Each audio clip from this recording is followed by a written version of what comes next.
Hey, Liz Muggins. Hi everybody, how are you? I'm Mike Doe. Good to see you, as always. Nice to see you too. So here we are at Worthington Yards, and what's going on here, Liz? So this is a show that was really inspired by my own understanding of being an artist at this time, and having a slot in our exhibition, having a very open spot, and really wanting to get other people involved that are artists, probably who are feeling much about the same way as I was. I also was very inspired by the People's Art Show that used to be at Cleveland State. And I love the populist, anybody who wants to be in it, and I love the sort of openness of it. And so really we have emerging artists who have never made art before. We have people of, all different, that are coming from all different places. So I think it's... So like, how many artists? I think there's about 129. That's awesome. I think people are really dealing with a lot of ways in which this is an artist named Matthew Chasney, and he's new to me. And he had done this whole series of people who were in windows, and he was on the outside, and he has a sort of photojournalistic style, and so he's got a beautiful. I saw some of the other ones on his website. So on most of the ones that you're coming through the show in, you'll be able to see their Instagram page or their website. So I hope that you come and take pictures and you get to photograph. You get to see some more of their work. This is a great piece, I think, that talks about people who have kids and had to do the double duty of having to help them with their homework. Some of them who were teachers and had their own jobs if they weren't furloughed or something else. And this is by Michael Loderstadt, This is by Michael Loderstadt, and this is his son Ethan. And this is also hardcore darkroom photography, so you don't have digital access. Right next door is a beautiful piece by Gina Washington, and these are the tools that her grandmother, that she inherited from her grandmother, that she thinks about them and give her great comfort. These sort of different hand tools that are in the kitchen, and those are just great things. It's a beautiful piece. I love the crinkle cutter. And we have several people that are their galleries were closed, including Barb Merritt in Tremont, who runs the 818 Gallery. Sure. And so she was able. It's so great to see her and Hillary and Christopher Richard, who do a lot of this work on the other side, and it's really nice to be able to celebrate their work. Patty Flauto. Patty loved to work. She talked a lot about, this is called Tender Times, and she talked about pastels being these soft, malleable, comforting materials that she got to kind of get her hands involved in. And there's this piece over here by Keith Baird that we should look at because it's kind of emblematic of what we're going through. Yeah, so him and his partner Linda Barbarick, they would go downtown. They lived downtown, and every Sunday morning they would go out into the city.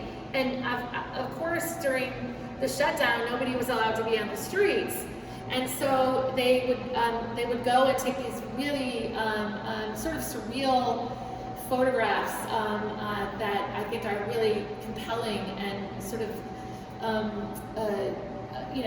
hard to, and sort of, what's the word I'm looking for?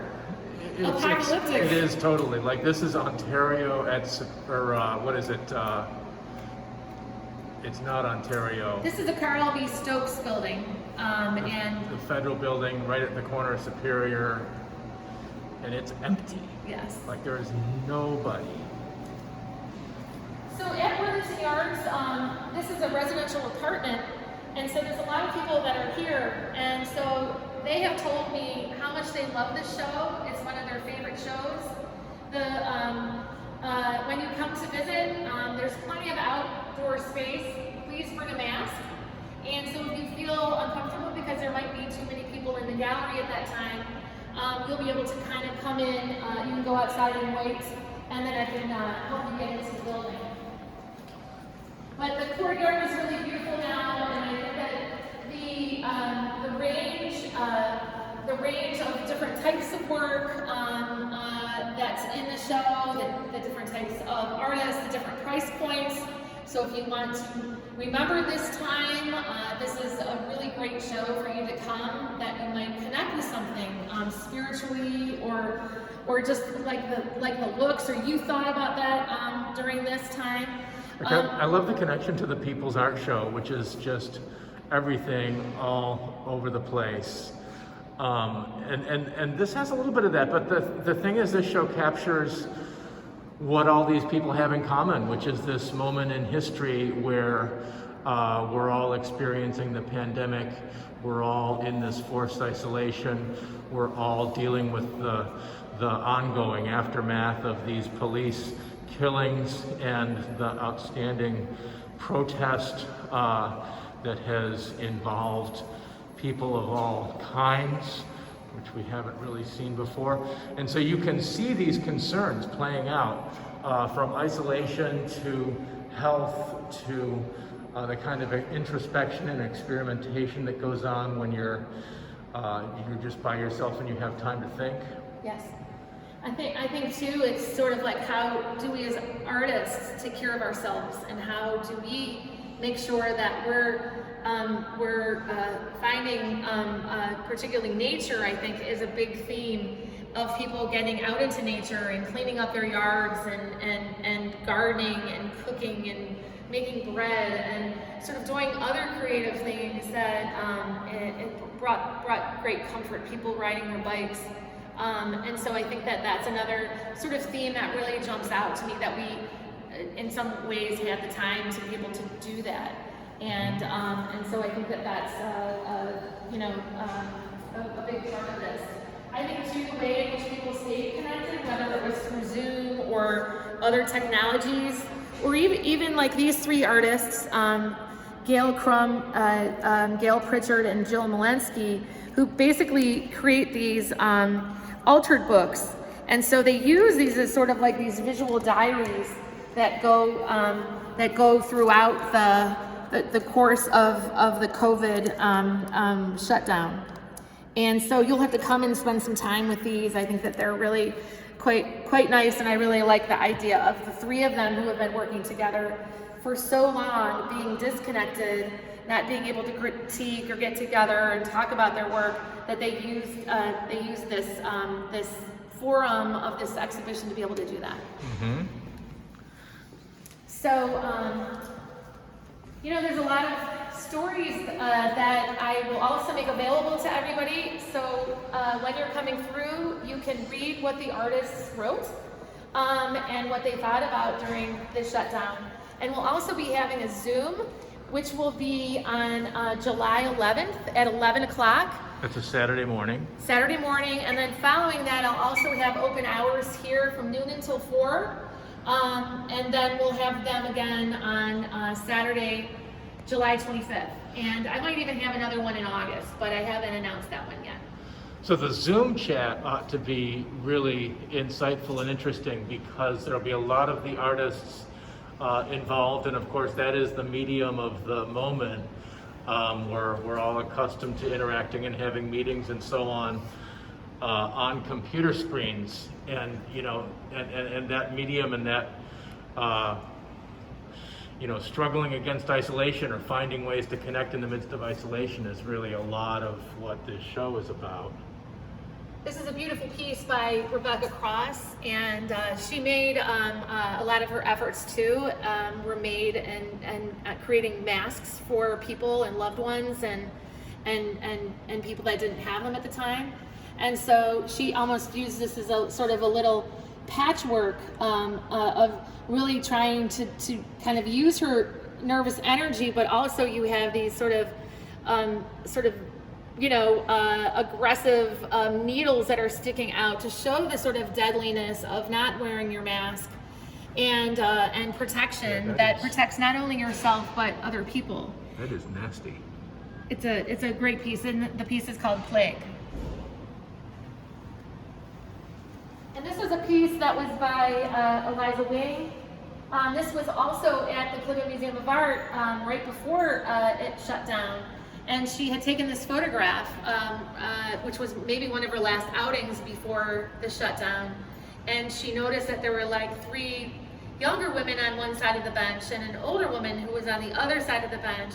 And it just struck her that there was this separation, this isolation and then there was this sort of beautiful light that was coming in and hitting the ground, and so she was able to really embody some of those feelings and sort of internalize them, I think, to create this beautiful painting.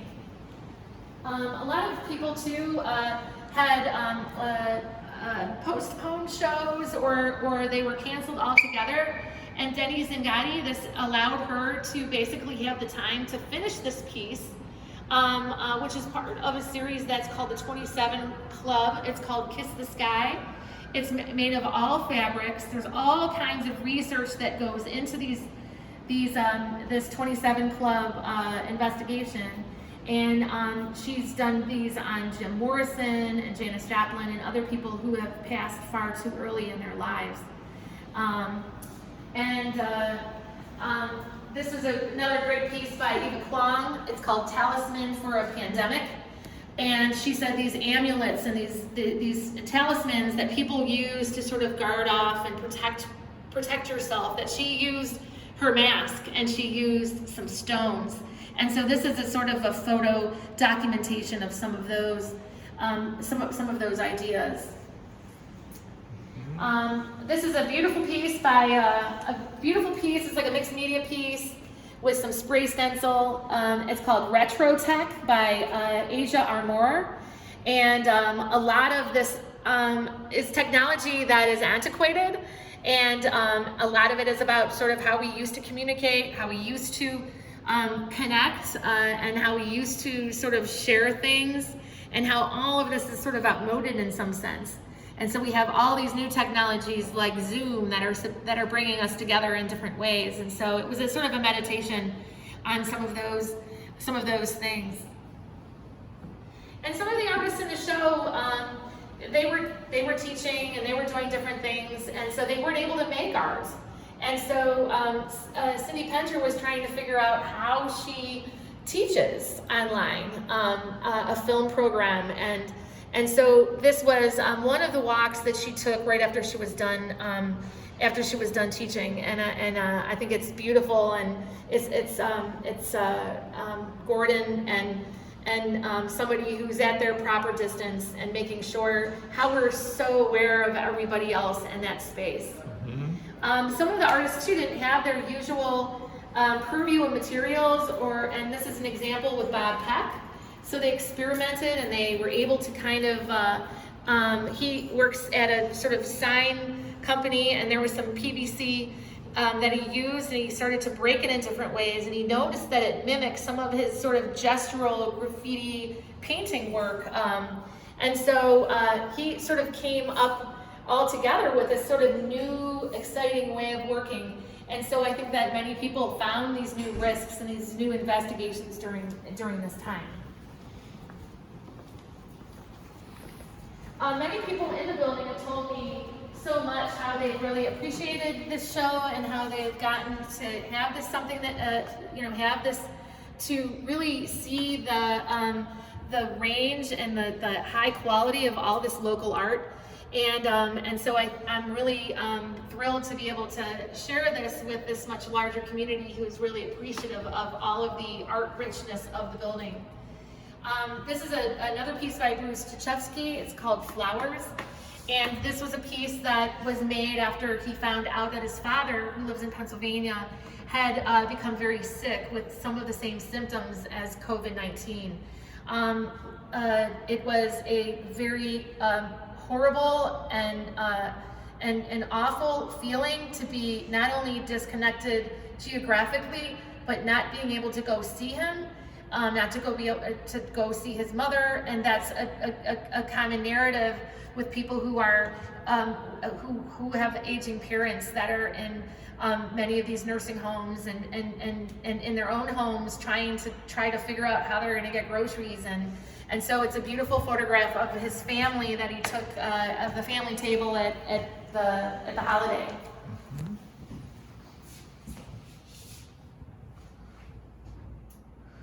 This is totally different from Stephen Calhoun. Like, not totally different, but very different, let's say, from his 'Iterated' photos. This is a beautiful piece by Mary, and we'll be also having some artists with some live video that will be running during the course of this exhibition through the Can Journal blog and on our Facebook pages. This is by Mary Thomas, and Mary really gravitated to copper for its sort of healing nature. It's something too that was really malleable and that she hadn't really used before, so her investigations on kind of creating these portraits. She has 8 sons. She's African American, and so how she's worried and how she's had to process and how she's had to kind of cope with knowing the fear of the potential of police violence on her own sons is something that I think we talked about at great length with this piece. And this is called Peaceful Rhythm. A lot of people also were had a daily practice, and Susan Squires, and this is Marlene Weinstein, and even Mark Howard up here. They all really tried to have a project that they could do every single day.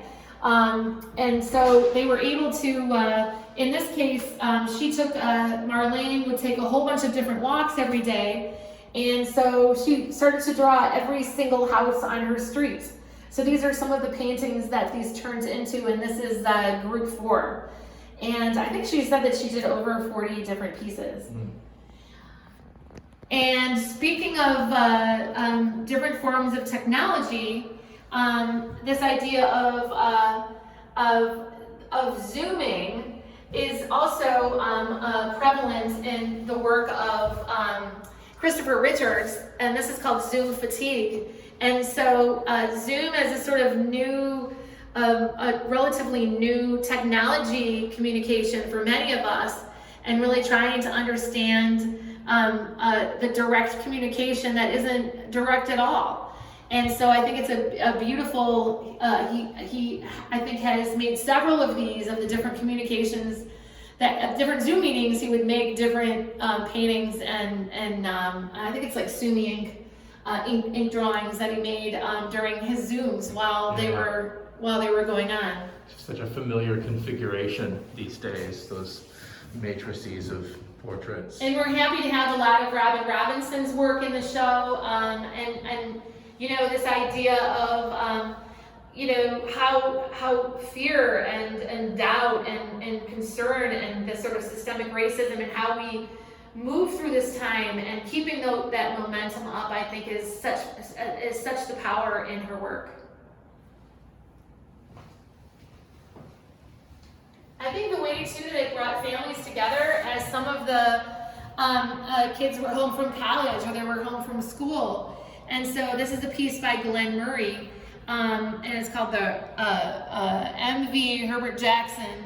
And basically he and his daughter used to take classes at the Beck Center. And this was a moment where he could come together in creativity, where he and his daughter would sit down every single day and they would make art together.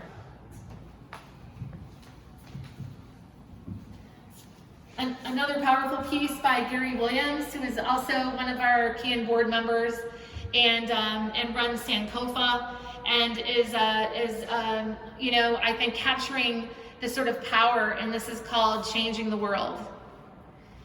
Really a centerpiece of this exhibition. This is another, I think, a wonderful way in which artists tell stories. This is by Hadley Connors, and this is basically where she's using a cyanotype and she has encaustic wax, and a lot of these are things that she's starting to figure out how to employ more and more into her work, and how she's trying to kind of merge painting and photography and narrative, and so you see this sort of impending doom, and then this sort of not being able to quite understand where all of your things are and the potential of what's going to happen next. And I think that it's a really powerful piece.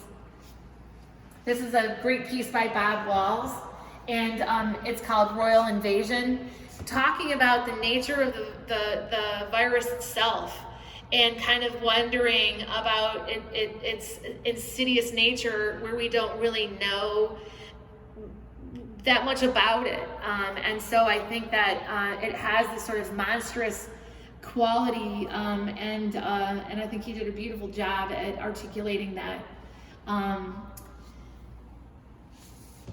And then I think we can end with, these are a couple pieces that are abstracts by Sasan El-Haddad, and at the bottom is Dale Good. And I think Dale, who's known more as a sculptor, has been doing more 2D work, and using that sort of like classic gold that he uses much in his sculptures, and sort of how moving around materials is really effective in that piece. And then and Sasan is really interested in sort of the shift of what her color palette was. And I think the idea of scribing in and sort of excavating and trying to unearth the surfaces below as a metaphor for this time. Mm-hmm. So I hope that this is a good introduction, and I really look forward to seeing you on those dates. If you would like to come at another time, you can reach out at yardsprojects@gmail.com or lizmoggins@gmail.com, and we'll make sure that you can get in to see the show. So wear your mask. Thank you so much, Liz Moggins. You're welcome.